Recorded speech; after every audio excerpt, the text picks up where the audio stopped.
Down by a run and down to their last out in the ninth inning against the Rockies, David VR, game-tying double. And then in the 10th inning, down to their last out at risk of not scoring in the inning despite having the phantom runner, Thairo Estrada did something he's done all year long, and that was hit a clutch home run for the Giants. So those players could be a big part of the future, and we'll break down their game and their season next.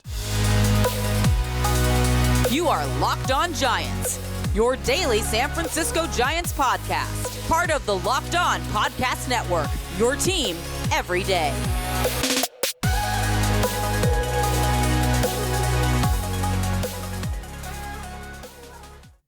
Hello and welcome to Locked On Giants, part of the Locked On Podcast Network, where it's your team every day. My name is Ben Kaspick, and on this show we provide daily episodes Monday through Friday, talking about the San Francisco Giants in a way that's data-driven and rational, but also simple, passionate, and accessible to all. I'm a former contributor for the baseball statistics and analysis websites Beyond the Box Score and Rotographs. I've been podcasting about the Giants since 2015, and I'm a lifelong fan.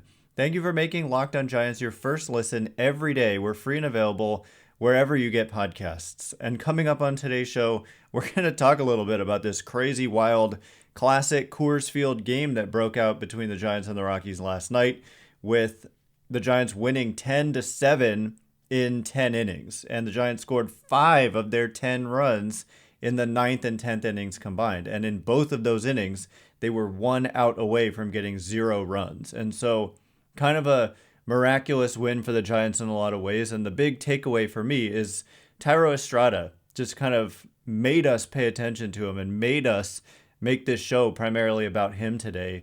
And that is because he did something he's done all year long.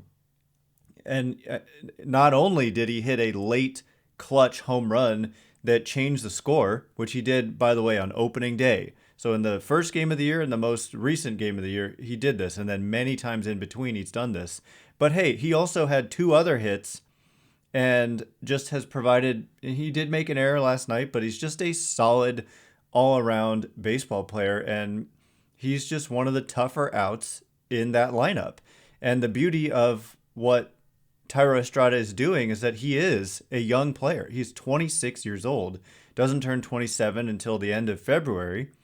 And he is under club control for 4 additional seasons. And so when we talk about, look, the word foundational, maybe it's a little bit too strong, but when we talk about just, he's not homegrown, but he's a guy who kind of is establishing himself with the Giants. And then we look at how Logan Webb is a young player establishing himself with the Giants, Camilo Doval. So when we talk about these types of guys coming up, getting an opportunity with the Giants, establishing themselves, being young, and being players who have multiple years of club control. And importantly for Estrada, not a platoon player. And the reason he's not a platoon player is that he's handled his own against right-handed pitching. The numbers are better against left-handed pitching, but he's been able to handle it like some guys just can't. And we'll actually get into Joc Pederson a little bit later and how he's telling us he's a platoon player with his actions on the field. But for Estrada, the home run he hit last night was against a right-handed pitcher. And it was if you watch the replay of it, it was a fastball on the inner edge of the plate. And he just got his hand, pulled his hands in and turned on it and hit it out to left. And he's done that multiple times, like I said. But not only does he hold his own against righties and obviously hits lefties well too, but when you provide value on the bases and or in the field as well, that's what can allow you to be an everyday player. And so I say this a lot, but I think there's sometimes some confusion. Like, platooning is just what you do to get the most out of your roster if you don't have everyday players at those positions. But I think in a perfect world, everybody knows, Gabe Kapler knows, Farhan Zaidi knows, that you'd like some more everyday players. So it's nice to have one like Thairo Estrada, who has established himself. And by the way, just the way he goes about his business, and he's just reliable and dependable and the same guy every day. And I think his teammates love him. And he and Wilmer Flores have formed a really close bond, and they're, countrymen. And if you look at the numbers offensively, they actually are pretty similar in a lot of ways in that they don't strike out a lot. They hit for some power. If you look at the weighted runs created plus for Flores in his time with the Giants and Estrada in his time with the Giants, I believe those numbers are just about equal.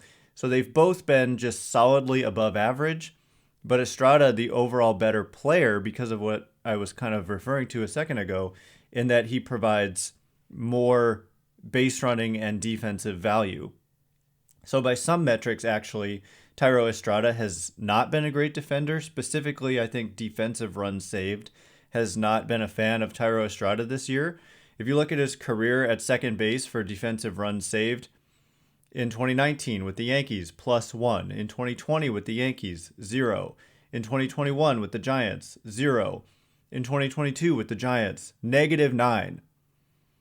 And so when I look at something like that, and I mean, we've watched him all year long. He has made some poor defensive plays, but to me, it's more of just a matter of maybe, I don't know, the ball just kind of going in and out of the glove as opposed to, I mean, he's a rangy guy. He's a fast infielder, and to me, he's got a pretty good arm. When I was actually looking at Baseball Savant, and you can see the average kind of miles per hour behind the throws by your infielders or outfielders too, and his was one of the slowest. But I don't know if they're measuring every throw because, sometimes you just kind of lollygag the throw over there because you got plenty of time. But the arm plays, and it's an unorthodox kind of sidearm delivery, which you don't always see from shortstop. So when he plays short, it's a little weird to see. But at second base, I mean, I just think he can be a good defender. And so defensive run save doesn't like him, but if you look at outs above average in 2019, 20, 21, and 22, it goes 1-0-1-0 at second base. And then at shortstop, career 0 outs above average, 1 defensive run saved. Did I say shortstop? That's at third base. At shortstop, -4 defensive run saved, +3 outs above average. And then in the outfield in his career, -4 defensive run saved, -1 out above average. Obviously, the number of innings matters here, but I just don't have time to be saying he hasn't played a ton in the outfield. At shortstop, 442 innings, and at second base, 1,012 innings. So, as we know, primarily he's been a second baseman, but it is interesting that they're playing him more and more in the outfield lately because, as we've discussed, the Giants have a lot of offseason work to do, and if you look at some of the best free agents that are out there, and they've been pretty clear, they feel the need to improve their team in the offseason, and, that might involve spending some money and perhaps spending money on a really good player. We'll see. I hope so. But if you sign a shortstop, you have Brandon Crawford already under contract. So what does that do with Crawford? I don't know. Maybe you move him to second base. I'm not sure that's the best idea. But let's just say you do. It helps to have the versatility of a Thairo Estrada. So it is interesting that they're playing him more in the outfield in the last month or so. But another player who could kind of throw a wrench in a good way into the plans for the Giants moving forward is David Villar, because he can play third, maybe not well. We saw 2 errors in 1 play yesterday. He's played some second and first as well. And so his performance down the stretch here is really important to watch if you're thinking about the 2023 and beyond Giants. And Villar had a good game. So coming up in just a minute, we're going to discuss the game of David Villar and what his overall season numbers are looking like. But first, these days, every new potential hire can feel like a high-stakes wager for your small business. You want to be 100% certain that you have access to the best qualified candidates available. That's why you have to check out LinkedIn Jobs. LinkedIn Jobs helps you find the right people for your team faster and for free. Simple tools like screening questions make it easy to focus on candidates with just the right skills and experience so you can quickly prioritize who you'd like to interview and hire. It's why small businesses rate LinkedIn Jobs #1 in delivering quality hires versus leading competitors. LinkedIn Jobs helps you find the qualified candidates you want to talk to faster. Post your job for free at linkedin.com/lockedonmlb. That's linkedin.com/lockedonmlb to post your job for free. Terms and conditions apply. All right, as promised, we're going to get a little bit more into the season of David VR. I do want to also mention just thinking about next year's team and the players who, specifically on the position player side, it's funny. I put out a tweet like right before the Giants offense started to explode in this game. I put out a tweet just simply stating what their numbers are in the second half. It was shocking. So I'm going to read you what these numbers are, but they're not updated for yesterday when they had this kind of breakthrough game.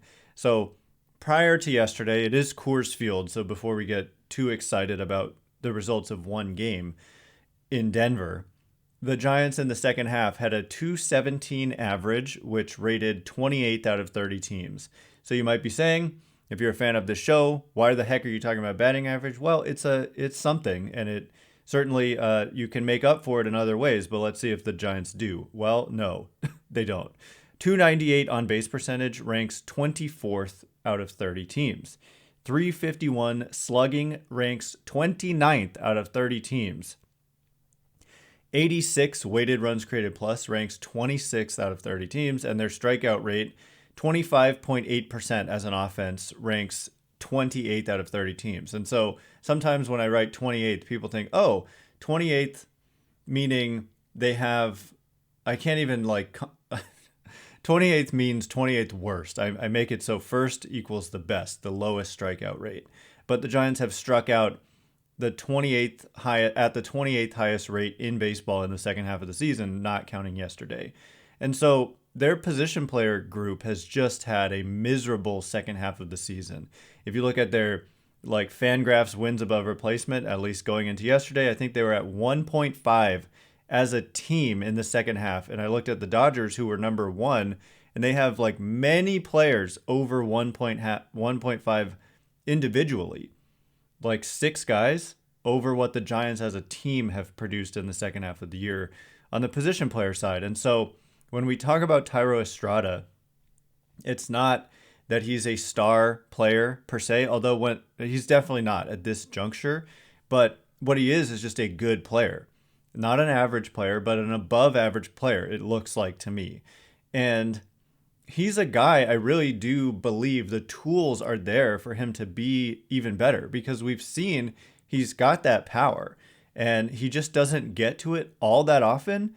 And he hits a lot of balls on the ground, but when he elevates, he's more than capable of hitting it out of the ballpark. Actually, his career home run to fly ball ratio is a very healthy 16.2%, which I believe the league average is around 10%. So that would be significantly better than league average for Thairo Estrada on the home run to fly ball ratio. And so the key would be, can he kind of more consistently hit some fly balls? Because then if you're homering on 16% of them, then that would lead to more home runs. I was trying to find that as I was speaking there. And yes, league average is 11.4% for home run to fly ball ratio.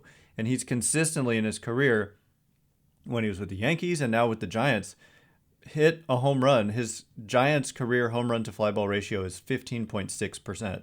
So yeah, when he elevates, he's more than capable of hitting it out.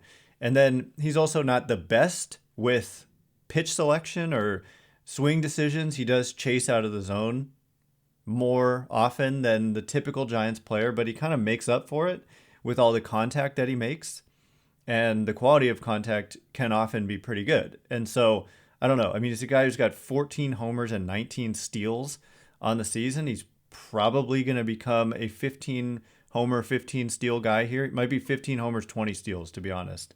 And to do that, it's a overall 111 weighted runs created plus, just by the way, and 2.7 FanGraphs wins above replacement with a couple weeks left in the year. So he'll probably get to around 3 FanGraphs wins above replacement. And just to give you context, league average for a everyday, tried to say regular and everyday at the same time, an everyday player is around 2 FanGraphs wins above replacement. So 50% higher than the league average everyday player. So just a above average player is what he's looking like. And at 26 and under club control for 4 years, it is an important development because the Giants have so few players who are position players who look like clearly deserving of a spot on next year's roster. And so we'll get into David VR in just a minute, but I want to run through some of the names who I'm going to explain why there's uncertainty. LaMonte Wade Jr. is out of minor league options and just frankly hasn't had a good season. He had a good 2021, but he is a strict platoon player. If you look at the splits, he's dramatically worse against left-handed pitching. It is a small sample, but the fact that they platoon him is a good indicator that he's a platoon player because they're often basing it off of minor league track record as well. And Wade, yeah, I mean, he just has never hit left-handed pitching, and he also hasn't been a very good defender. And so he's a definite non-tender candidate, as much as I don't like to I'm not rooting for that or anything, but just telling it like it is. He's a guy who could be non-tendered because they need to get better. And in order to get better, they've kind of got to turn over some spots. He hasn't performed. He can't be optioned. And the team will have to make a decision there. Joc Pederson, platoon player, but also a free agent at the end of the year. So there's uncertainty as to whether he'll be back. I think kind of like Wilmer Flores, he could be a useful part of a position player mix. I don't think he should be like the main guy who you're expecting to be your run producer.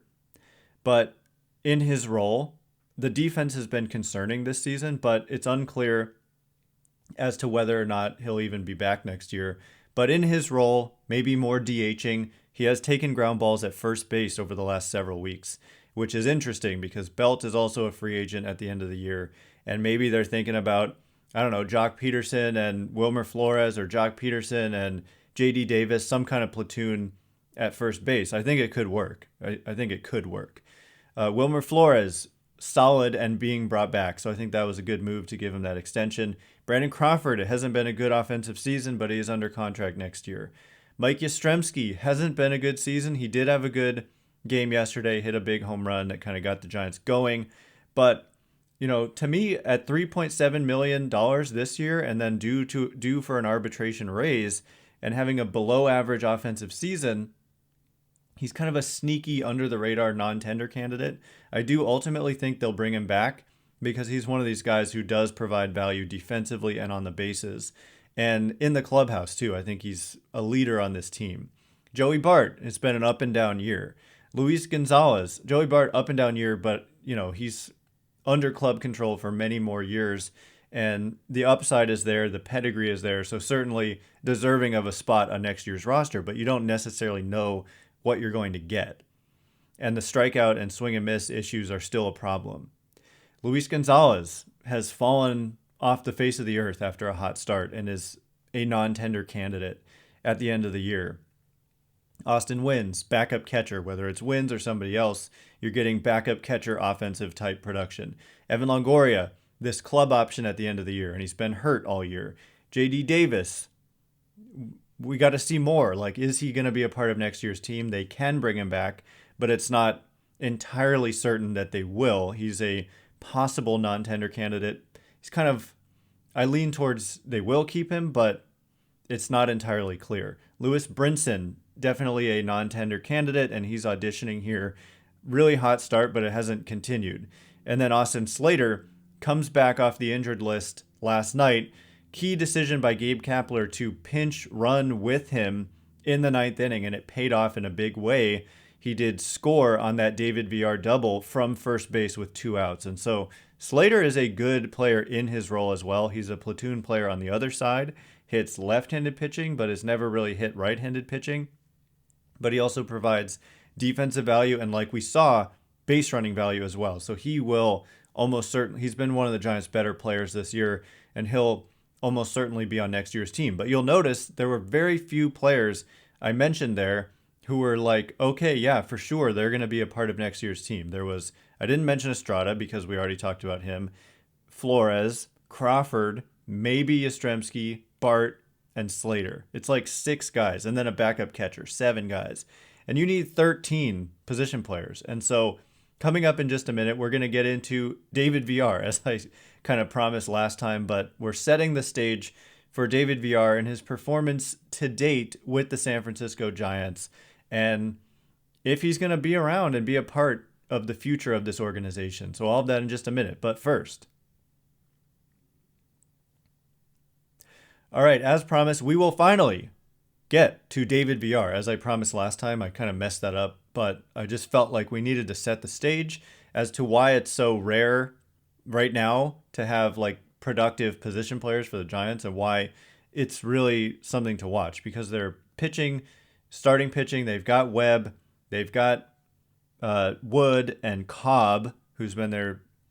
He's been good. And then DeSclafani is under contract. Junis has really struggled over the last couple months and did again last night. Not a good outing for Junis. Tough place to pitch, but still, the numbers aren't pretty at this point. But David VR, let's just get to it. David VR hit this big game-tying double, and it showed me a lot because he had a difficult game up to that point. Seemed like kind of the moment was getting a little bit big for him, and when you're on the field and making errors, it can kind of be a lonely place. And you know the cameras are on you, you see them on you with that red light that means it's on and it's pointed in your direction, and you just made a play that was 2 errors on the play. Like he fielded a ground ball, dropped it on the exchange.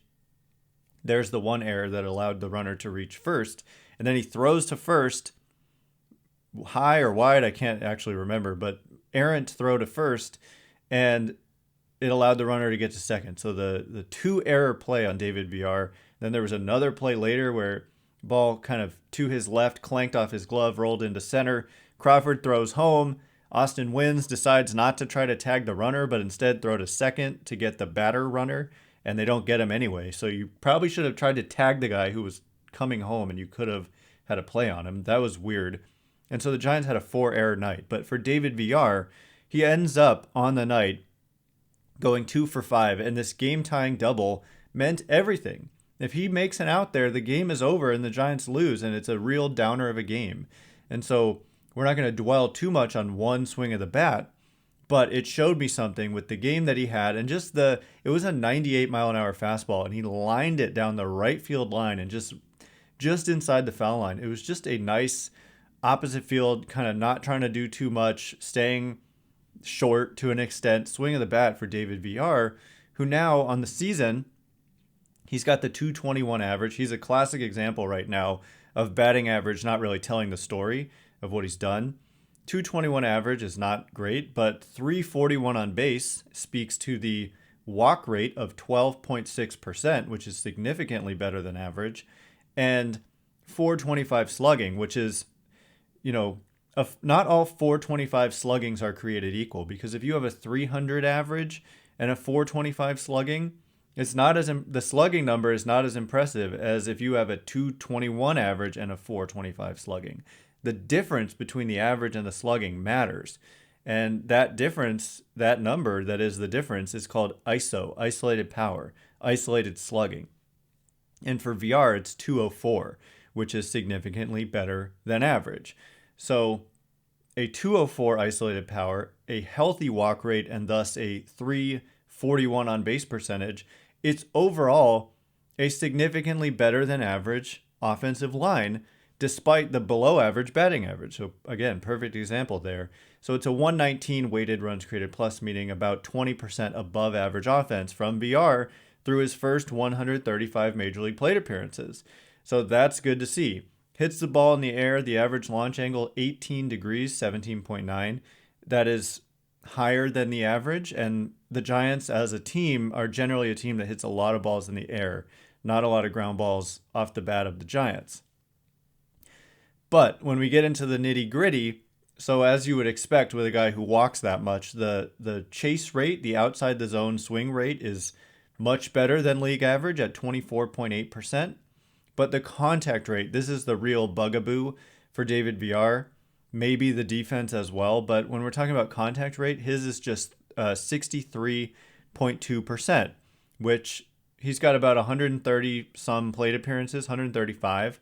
If we set the minimum to 130 plate appearances this season, that contact rate of 63.2 is the 6th lowest rate of contact in Major League Baseball.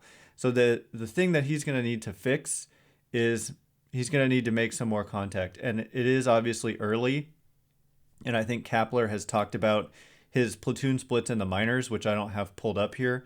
But in the majors for VR, tiny samples, which kind of are irrelevant, but just to tell it like it is, he's got a 173 weighted runs created plus against lefties and a 69 weighted runs created plus against righties. So I don't think that's that big of a gap is necessarily going to last.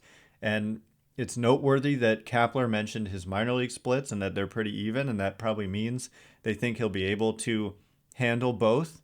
Just a matter of where the numbers will ultimately land in a big enough sample, but shoring up the contact is something for him. And as you would expect with a guy who doesn't make a ton of contact, and in fact makes some of the least amount of contact in the game, his strikeout rate is high at 34.1%.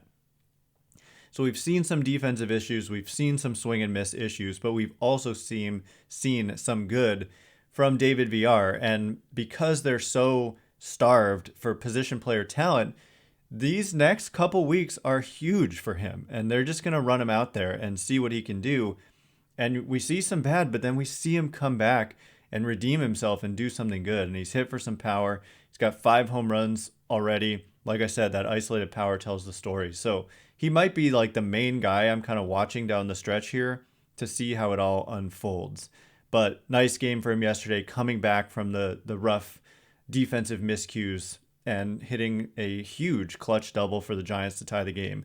Anyway, that is all the time we have for today. Thanks again for making Locked On Giants your first listen every day.